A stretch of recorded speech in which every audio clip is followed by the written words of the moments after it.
बिस्मिल्लाहिर्रहमानिर्रहीम। आज की हमारी वीडियो का टॉपिक है ख्वाब की ताबीर। और ख्वाब की ताबीर में से आज इंशाअल्लाह मैं इस बात की ताबीर बताऊंगा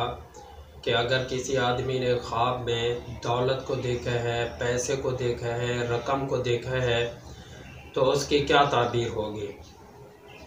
एक उसूली बात यह है ख्वाब की दुनिया में, ख्वाब के हवाले से, कि जो बाज़ दफ़ा बल्कि अक्सर औक़ात ऐसे होते हैं कि ख्वाब के अंदर हम जो मादी चीज़ देखते हैं, नज़र आने वाली चीज़ देखते हैं, उसकी ताबीर उमूमन उस चीज़ के साथ दी जाती है कि जो नज़र ना आने वाली होती है या गैर मादी होती है।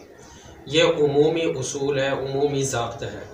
मिसाल के तौर पर अगर किसी आदमी ने ख्वाब में दूध देखा है जो एक मादी चीज़ है, नज़र आने वाली चीज़ है, तो लाजमी तौर पर, मुसल्लमा तौर पर इसकी ताबीर इल्म के ज़रिए दी जाती है।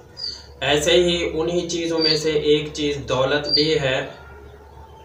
कि अगर किसी आदमी ने ख्वाब के अंदर दौलत को देखा है, पैसे को देखा है, रकम को देखा है, तो इसकी ताबीर गैर मादी चीज़ के साथ दी जाएगी।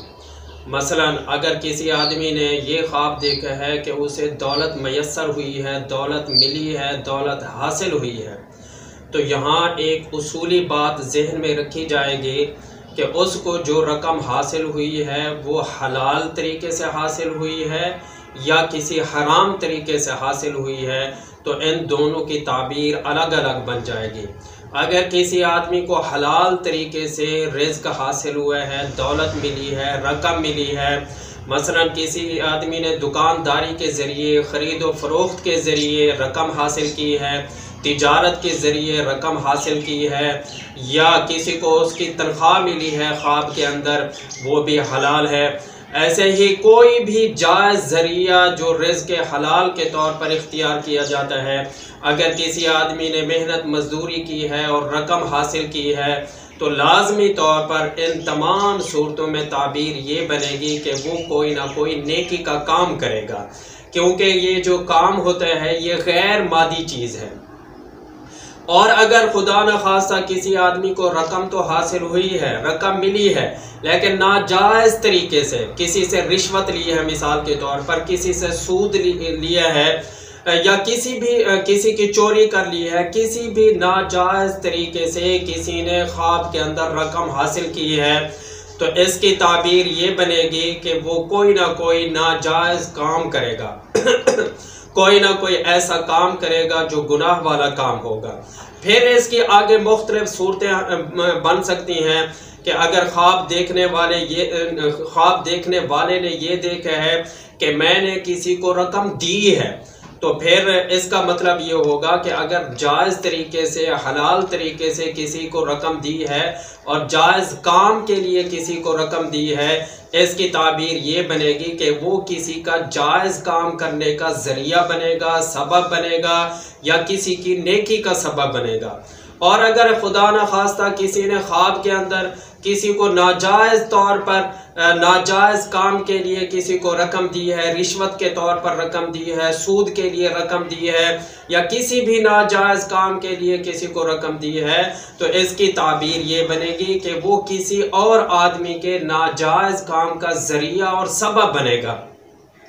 या उसके गुनाह का सबब बनेगा। इसके अलावा एक और सूरत ये बन सकती है इसकी, किसी आदमी ने ये देखा कि उसकी रकम गुम हो गई है। अब गुम होने, जो आदमी ख्वाब देखेगा वो लाजमी तौर पर जब गौर व फिक्र करेगा, सोचेगा, उसके जहन में फौरन ये बात आ जाएगी कि जो रकम उसकी गुम हुई है वो रिज़्क़ हलाल कमाया हुआ था या हराम की रकम जमा की हुई थी। अगर किसी आदमी ने ये ख्वाब देखने वाला ये महसूस करता है कि मेरे पास हलाल की रकम जमा थी और वो गुम हो गई है, तो इसका मतलब ये है कि उसकी मेहनत, कोई ऐसा काम जो उसने किया होगा, मेहनत की होगी, कोशिश की होगी, लेकिन वो उसकी मेहनत, कोशिश ज़ाय हो जाएगी। और अगर कोई आदमी यूं देखे कि उसकी रकम तो ज़ाया हो गई है, लेकिन वो रकम ऐसी थी जो नाजायज़ तौर पर उसने अपने पास जमा की हुई थी, तो लाजमी तौर पर इसकी ताबीर ये बनेगी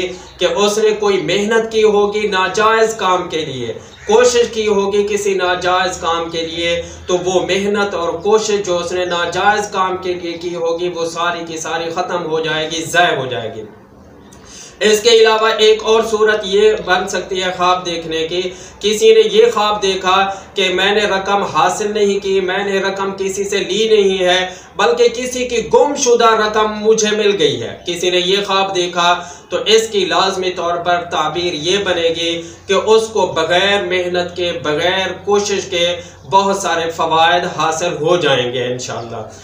ये तमाम सूरतें मैंने अपने तौर पर बयान कर दी हैं। अगर आपने कोई ख्वाब के अंदर और सूरत देखी है और इस वीडियो में वो नहीं है, तो आप कमेंट करेंगे, हम इंशाअल्लाह उसके ऊपर वीडियो बना देंगे और आपको जवाब देंगे।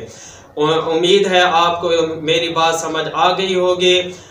दुआ है अल्लाह तबारक व तआला से कि जो लोग हमारे चैनल को सब्सक्राइब करने वाले हैं, हमें सपोर्ट करने वाले हैं, अल्लाह ताला उनके कारोबार में, रिज़्क में, उनके घर में बरकतें और सुकून अता फरमाए।